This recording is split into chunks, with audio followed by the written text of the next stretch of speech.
Hola hermanos, buenos días. Estamos aquí para compartir con ustedes el Evangelio, las lecturas de este próximo domingo 17 de enero, que es ya el segundo domingo del tiempo ordinario. Esperamos que el Espíritu Santo nos ayude a compartirles la palabra de Dios con lo mejor que nosotros podemos compartir con ustedes, nuestro entendimiento, ¿verdad? Lo que el Señor nos da como entendimiento. Y que ustedes lo saboreen como nosotros lo saboreamos y que lo llevemos a la práctica sobre todo. Entonces empezamos con la oración en el nombre del Padre, del Hijo y del Espíritu Santo. Amén. Ven Espíritu Santo, Llena los corazones de tus fieles y enciende en ellos la llama de tu amor. Envía tu Espíritu y todo será creado y renovarás la faz de la tierra. Oh Dios, que has iluminado los corazones de tus hijos con la luz del Espíritu Santo, haznos dóciles a tu Espíritu para gustar siempre del bien y gozar de su consuelo. Por Jesucristo nuestro Señor. Amén. Creemos, Señor, que estás aquí presente. Aunque nuestros ojos no te vean, te siente nuestra fe. Aparta de nosotros los pensamientos extraños. Haz que comprendamos las verdades que en esta meditación quieres enseñarnos. Que nos decidamos a practicarlas. Tus siervos te escuchan. Habla, Señor, a nuestra alma.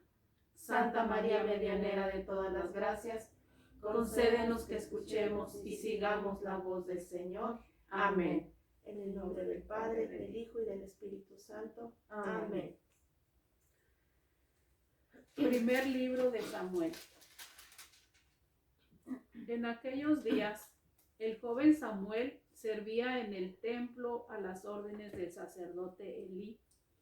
Una noche, estando Elí acostado en su habitación y Samuel en la suya, dentro del santuario desde donde se encontraba el arca de Dios, el Señor llamó a Samuel y éste respondió: Aquí estoy. Fue corriendo a donde estaba Elí y le dijo: Aquí estoy. ¿Para qué me llamaste? Respondió Elí: Yo no te he llamado, vuelve a acostarte. Samuel se fue a acostar, volvió el Señor a llamarlo y él se levantó.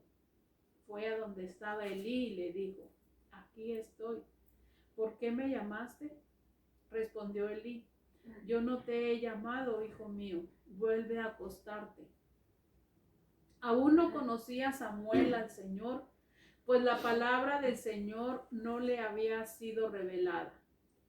Por tercera vez llamó el Señor a Samuel. Este se levantó, fue a donde estaba Elí y le dijo: Aquí estoy. ¿Para qué me llamaste? Entonces comprendió Elí que era el Señor quien llamaba al joven y dijo a Samuel: Ve a acostarte, y si te llama alguien, responde: Habla, Señor, que tu siervo escucha. Y Samuel se fue a acostar. De nuevo el Señor se presentó y lo llamó como antes: Samuel, Samuel.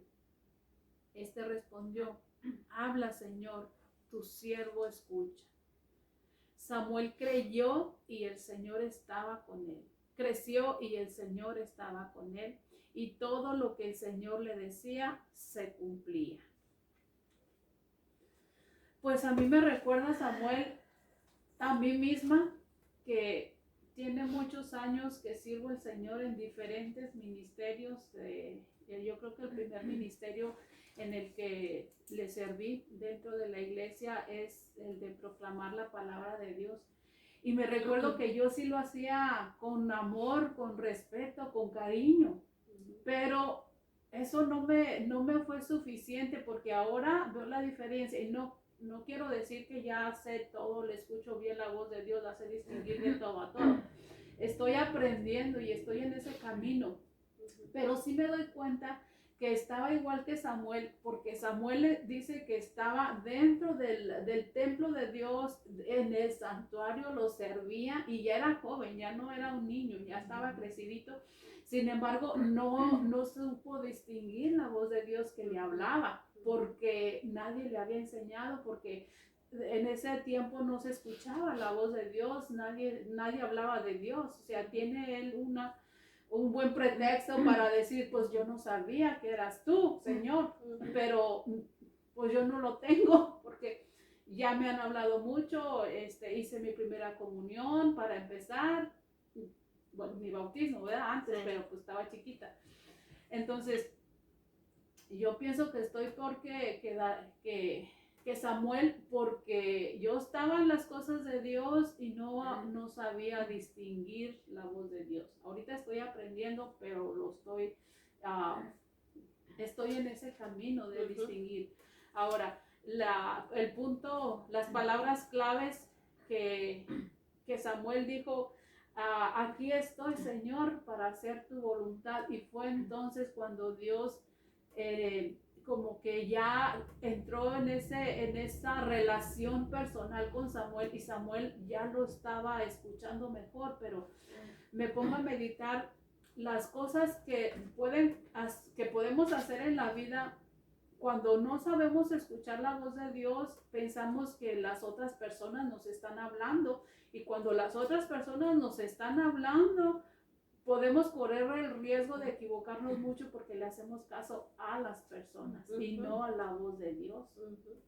Entonces esta enseñanza me deja, y pues también lo indispensable que es el comunicarse con Dios, el tener esa oración. Y me reflexiono mucho porque nuestro ser humano se compone de cuerpo, alma y espíritu, ¿verdad? Según la palabra de Dios. Cuerpo, alma y espíritu. Y casi siempre la mayoría de los seres humanos le damos más importancia o prioridad al cuerpo, incluso porque el cuerpo es el que nos avisa. Si tengo hambre, como ahorita, si yo tengo hambre, el estómago me avisa, ya necesito comida. Si tengo sueño, igual, y ya me voy a dormir. Si tengo frío, el cuerpo me avisa todo.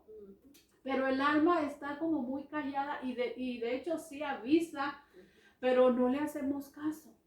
Y eso es lo más importante, porque el alma es vital para tener vida, ¿verdad? Si nosotros creemos en Dios, debemos saber que si el alma no está en el cuerpo, el alma y el espíritu no están en el cuerpo, simplemente estoy muerta.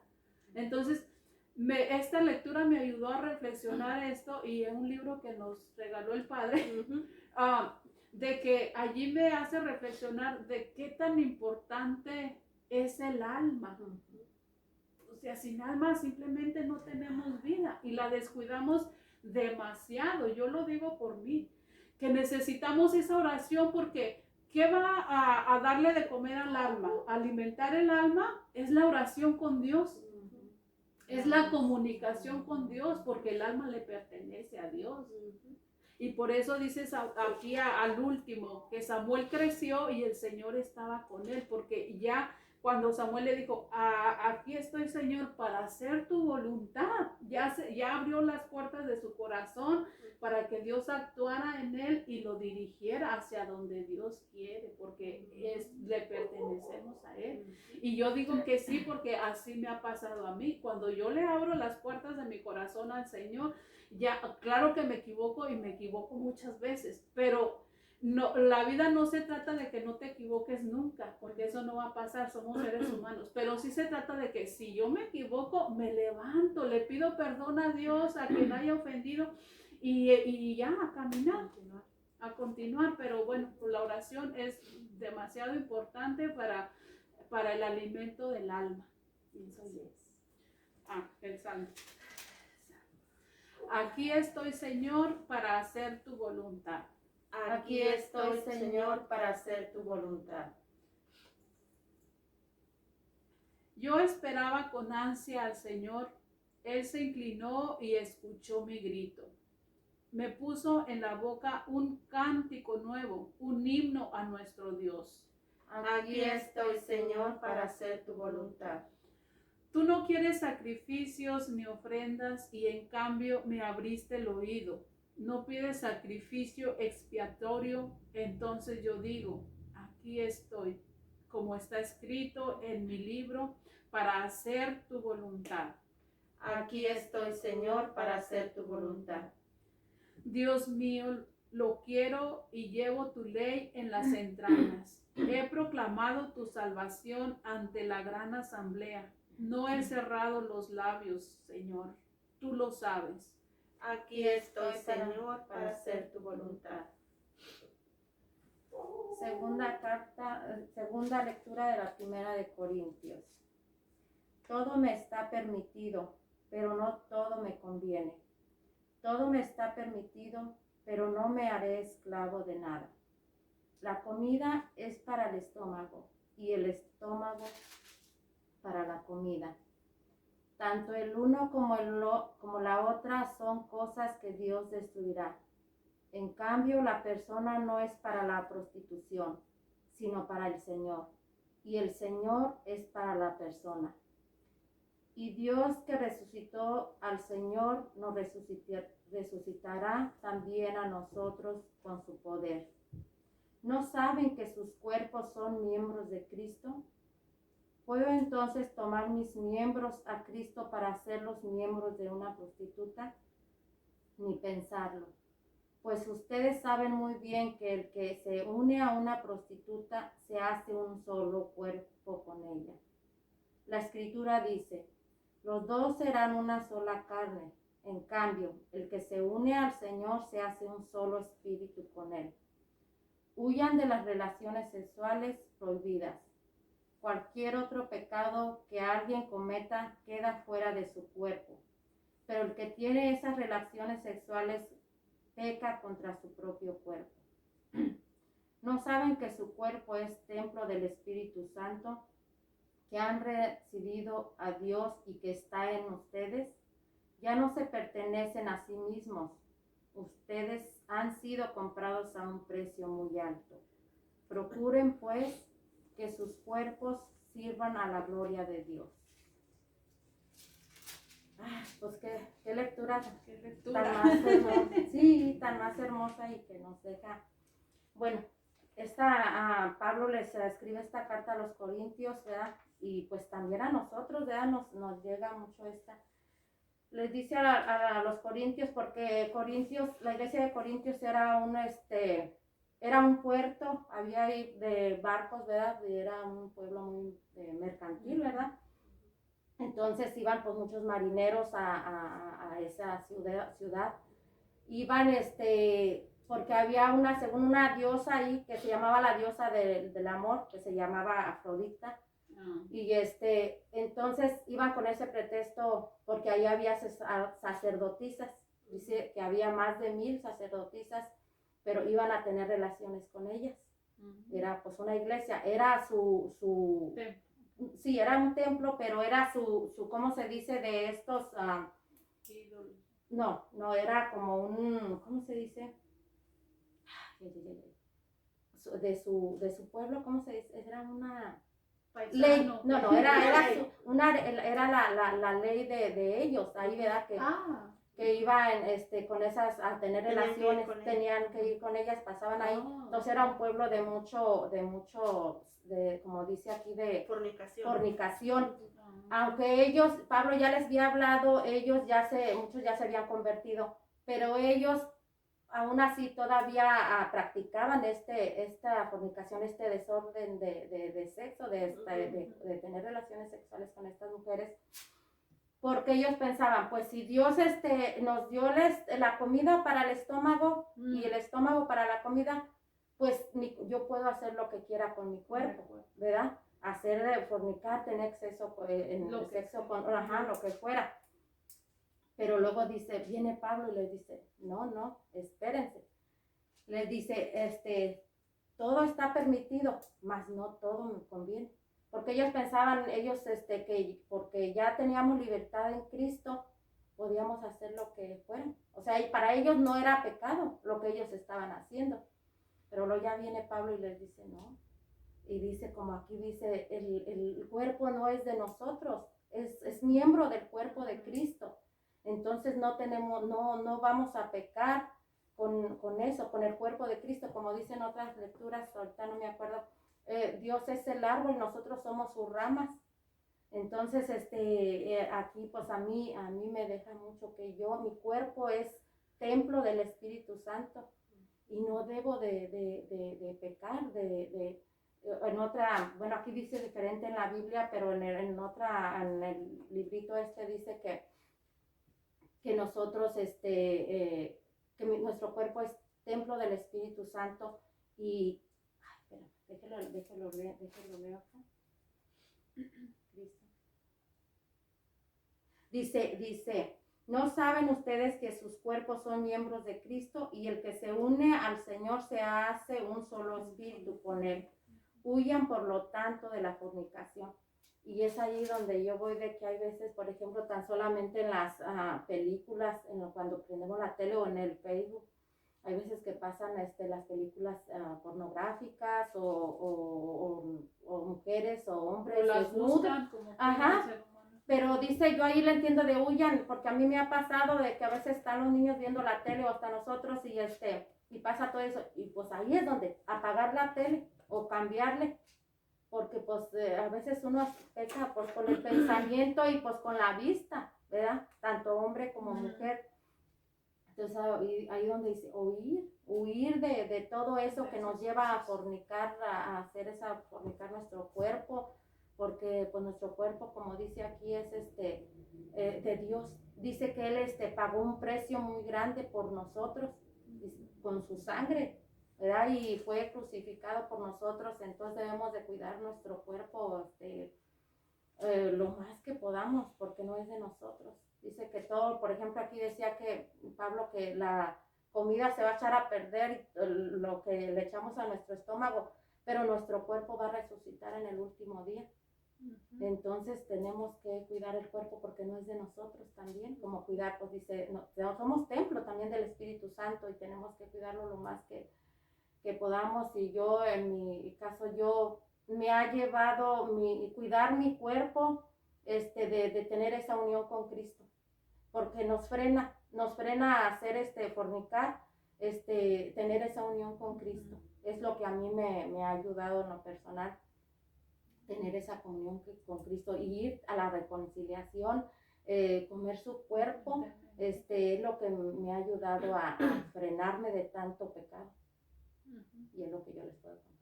Pues por lo menos los más notorios que nosotros mismos podemos detectar en nosotros. Empezar por los más grandes, los más notorios, no grandes, todos son pecados como quieran de Dios.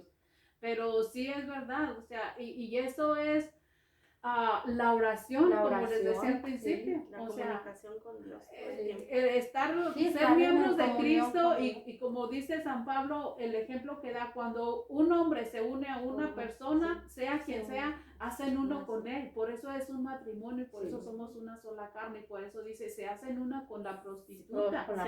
Pero cuando nosotros nos unimos a Cristo en la oración y comiendo el cuerpo y bebiendo su sangre de Cristo, nos hacemos uno con Él. Eso es maravilloso. Porque entonces vamos a tener ese avance espiritual en el alma y el alma se va a ir sanando poco a poco. Ojalá que sí lo reflexionáramos, que lo más importante para nosotros, aparte de cuidarse el cuerpo, porque somos templo del Espíritu Santo, es el alma y el espíritu también. Podemos tener todo el cuerpo bien saludable y todo cuidado, pero si el alma está podrida, y aparte, si el alma se sale del cuerpo, estamos muertos. Por un cuerpo bonito, saludable.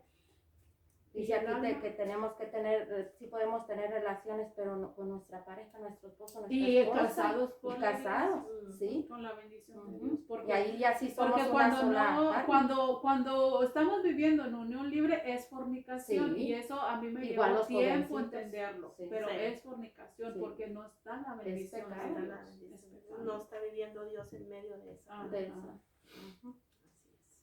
Podemos hablar mucho sobre eso. Es mucho, pero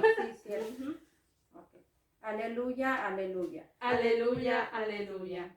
Hemos encontrado a Cristo el Mesías. La gracia y la verdad nos ha llegado por Él. Aleluya, aleluya. Evangelio según San Juan. En aquel tiempo estaba Juan el Bautista con 2 de sus discípulos, y fijando los ojos en Jesús que pasaba, dijo: Este es el Cordero de Dios. Los 2 discípulos, al oír estas palabras, siguieron a Jesús.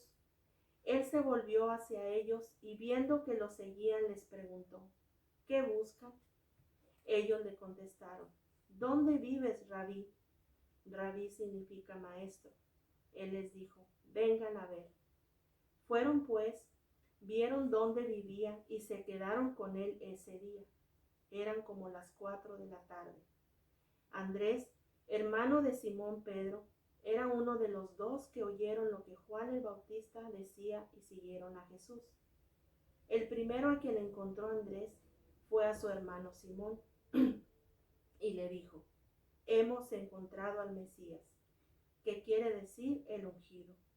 Lo llevó a donde estaba Jesús y éste, fijando en él la mirada, le dijo: tú eres Simón, hijo de Juan, tú te llamarás Cefas, que significa Pedro, es decir, roca. Bueno, a mí me llama mucho la atención, ¿verdad? Como dice aquí, Juan el Bautista ya había conocido a Jesús desde el vientre de su madre, ¿verdad? Él ya tenía el Espíritu Santo, lo reconoció, saltó en el vientre de Elizabeth, ¿verdad? Y ya conocía a Jesús, entonces él fijó su mirada en él. Creo que así nosotros, qué importante es fijar la mirada en Cristo para no perder el rumbo, ¿verdad? Si nosotros fijamos la mirada en Jesús, pues no nos perderemos, siempre lo reconoceremos donde quiera. Y vamos con la palabra cordero, ¿verdad? En el Antiguo Testamento, el cordero, cuando el pueblo de Israel estaba en la esclavitud en Egipto, el Señor, pues con el faraón, ¿verdad? Que no daba su brazo a torcer, como decimos, Dios le mandó unas plagas, ¿verdad? Entonces la 10ª plaga era la de los primogénitos. El ángel exterminador iba a pasar, le dijo a Moisés: el ángel exterminador pasará por todas las casas y iba a matar al primogénito de cada casa. Entonces le dice: pero ustedes, dice, van a escoger un cordero sin mancha, sin defecto, lo van a sacrificar, y con la sangre de ese cordero van a llenar a pintar el tindel de su casa, que es la parte superior de las puertas. Entonces, donde yo vea esa sangre del cordero, yo pasaré de largo, y ahí no habrá problema con los primogénitos, ¿verdad? Entonces, a mí, este cordero ahora es Jesús. Él dio su sangre por nosotros en la cruz, exactamente para salvarnos también, como salvó en este caso a los primogénitos. Él es el primogénito. Entonces ahora Él dio su vida por nosotros. Gracias a esa sangre derramada, nosotros fuimos redimidos por esa sangre y salvados, y tenemos vida eterna, pero hay que vivir con Él. A mí me llama la atención que dice también, dice que Andrés, yo creo que hasta en esta lectura no me había yo fijado de que Andrés ya era discípulo de Juan el Bautista. Sí. Y fue uno de los primeros. Entonces viene a ser también el primero de los discípulos de Jesús. Entonces, pero ¿qué pasó con Juan? Primero tuvo su bautismo de conversión. O sea, el primero, a veces nosotros tenemos ese encuentro con esa conversión, pero nos quedamos estancados ahí y perdemos la vista a Jesús. Entonces, él tuvo esa conversión, entonces ahora él ya tenía que dar otro paso más. Entonces ahora ya fijó su mirada en Jesús, dijo: este es el Cordero de Dios. Entonces es al que tenía que seguir. Entonces cuando ya le dice que ya lo van siguiendo, y Jesús les pregunta: ¿qué buscas? Entonces así nos pregunta Jesús a nosotros: ¿qué buscan? ¿Qué quieren? O sea, ¿cuál es el que me quiere buscar a mí? ¿Qué quieres? ¿Paz? ¿Quieres armonía? ¿Quieres que tu familia se convierta? ¿Quieres la vida eterna? ¿Qué buscas? O sea, ¿qué buscas? ¿Qué es lo que quieres para ti? ¿Por qué crees que estás en este mundo? ¿Para qué? Entonces nuestra respuesta debe ser exactamente como tú decías ahorita y como decía usted, Claudia. nosotros fuimos creados para adorar al Señor. Esa debe ser nuestra primera respuesta, para adorarte a ti, Señor. Lo que me des de añadidura es tu voluntad. Entonces nuestro primordial, ¿qué buscas? Pues adorarte a ti, Señor. Adorarte exactamente con el cuerpo, con el alma y con el espíritu, con todo mi ser. Entonces ellos le contestaron, ¿dónde vives? Entonces él no les dijo, yo vivo aquí en la esquina, yo vivo a la derecha, a la izquierda y ahí estoy yo. No, ¿dónde vives? Entonces él dijo, pues, como que él mismo dijo, vengan y verán. Entonces nosotros sabemos dónde vive el Señor. Simplemente para empezar, está en el Santísimo Sacramento del altar, está en la Eucaristía. Sabemos dónde ir a buscarlo, está ahí en el sagrario, todos los días está esperándonos ahí. Sabemos dónde vive, sabemos que vive en el necesitado, en el hambriento, en el encarcelado, en nuestro corazón. Para empezar, si en nuestro corazón hay amor, ahí está Dios. Entonces tenemos, lo primero que me viene a mí a la mente es saber dónde no vive el Señor. No vive en la mentira, no vive en la avaricia, no vive en el pecado, no habita en el pecado. Número uno, no habita en el pecado. Entonces, si yo digo amar a Dios, entonces yo voy a buscarlo en el necesitado, en mi familia para empezar. Como en este caso a mí me llama la atención Andrés, ¿verdad? Que dice, él al primero que fue a buscar fue a su hermano, primero que nada. Entonces, yo me supongo a lo mejor Pedro estaba necesitaba cambiar, a lo mejor tenía una mala vida porque él pensó primeramente en su hermano. Dijo, necesita a Jesús.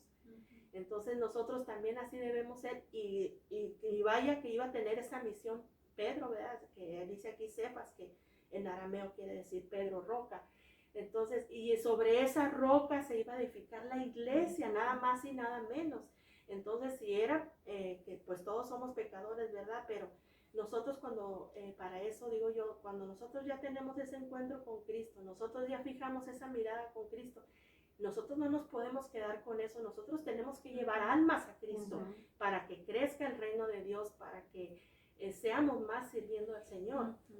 Entonces no podemos ser tan egoístas de nomás quedarnos nosotros con Él, con lo que nosotros, ese encuentro que hemos tenido con Él. Con esa perla preciosa. Con esa perla preciosa. Y a mí me gusta, dice, hemos encontrado al Mesías. Con qué alegría le dijo a su hermano, hemos encontrado al Mesías. Entonces así me gustaría decir, hemos encontrado al Señor, lo hemos visto, lo sentimos, y por eso estamos haciendo esto. Sí. Hemos encontrado al Señor, al Hijo de Dios, a Dios mismo, a nuestro Salvador, al que nos va a dar la vida eterna. Y por eso estamos haciendo lo que estamos haciendo, compartiendo a Cristo Jesús en las Escrituras y con nuestro testimonio, de las palabras por lo menos, aunque no nos conozcan. Aunque no nos conozcan, exactamente, no nos podemos quedar con eso.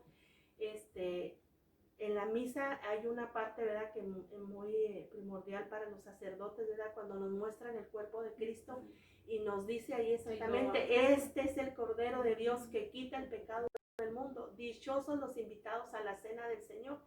Y ya nosotros, es fijar la mirada exactamente en Él. Ahí está el Cordero de Dios y creerlo con todo nuestro corazón, con toda nuestra alma, y de saber de que hemos encontrado, ahí vive el Señor, y llevárnoslo en nosotros para que exactamente viva en nosotros y lo demás lo puedan encontrar. Entonces es muy hermoso, por eso les insistimos en que no falten a la Santa Misa donde les sea posible, ¿verdad? Sabemos que ahorita es difícil en algunas partes, pero pues que vayan si no pueden ir, pues en el Santísimo, en su corazón, en el necesitado, donde más ustedes encuentren al Señor, ahí está el Señor, y Él siempre cumple sus promesas. Él pienso yo, siempre como aquí, ¿verdad? Que me imagino que no fue casualidad que Él salió al paso por donde estaban ellos. Él siempre sale a nuestro camino, a nuestro encuentro, para ver si nosotros lo reconocemos, pero a veces nosotros lo dejamos pasar de largo y no lo vemos, pero tenemos que fijar la mirada en el Señor. Pasa como en los retiros, como lo que estaba diciendo ahorita, se me vino a la mente los retiros, que cuando nos invitan a un retiro, ojalá y escuchemos la voz de Dios que nos está llamando, porque en los retiros está primero la predicación de la persona que está, ya sea un sacerdote o un laico comprometido con Cristo Jesús, con su iglesia, y ya al último casi siempre exponen el Santísimo, donde primero como Juan nos preparan para meditar nosotros, reflexionar, arrepentirnos de las malas acciones que hemos tenido, para terminar con Cristo Jesús, que nos limpie, que nos libere del pecado. Es hermoso todo este procedimiento, como la sabiduría de Dios no se equivoca. No se equivoca, sí, así es, y pues hay que llevar como, yo me imagino, Andrés Nicocroni se imaginaba, ¿verdad?, que su hermano iba a ser nada más y nada menos que la roca de la iglesia. Entonces nosotros a veces no, es que esta persona no va a cambiar, pero tú no sabes que el Señor va a poner su mirada en él y va a hacer grandes cosas. A veces, y precisamente ahí se manifiesta la gloria de Dios. Exactamente, y así nosotros debemos de fijar la mirada de Jesús para llevar almas a Cristo y que su reino crezca y que lo adoremos eternamente en su gloria. Aleluya. Así sea. Bueno, entonces hasta aquí el día de hoy, hermanos. Esperemos y Dios nos permita seguir compartiendo con ustedes la palabra de Dios. Esperamos que esta palabra que hemos compartido con ustedes haya el Señor sembrado esa semillita en su corazón y que gusten de compartirla con quien ustedes deseen ahí en su familia, con sus amistades, así como lo hacemos nosotros para que ese reino crezca. Y bueno, pues nos vemos en el próximo día para compartirles la palabra de Dios, y nos despedimos con la oración. En el nombre del Padre, del Hijo y del Espíritu Santo. Amén. Te damos gracias, oh Dios omnipotente, por todos tus beneficios, a ti que vives y reinas por los siglos de los siglos. Amén. Santa María, interpon tu valimiento para que todas nuestras intenciones, palabras y acciones de este día vayan dirigidas únicamente a mayor gloria de Dios. Amén. En el nombre del Padre, del Hijo y del Espíritu Santo. Amén. Y hermanos, y no se olviden de ir a misa, donde puedan, donde se les facilite ir, no falten, por favor.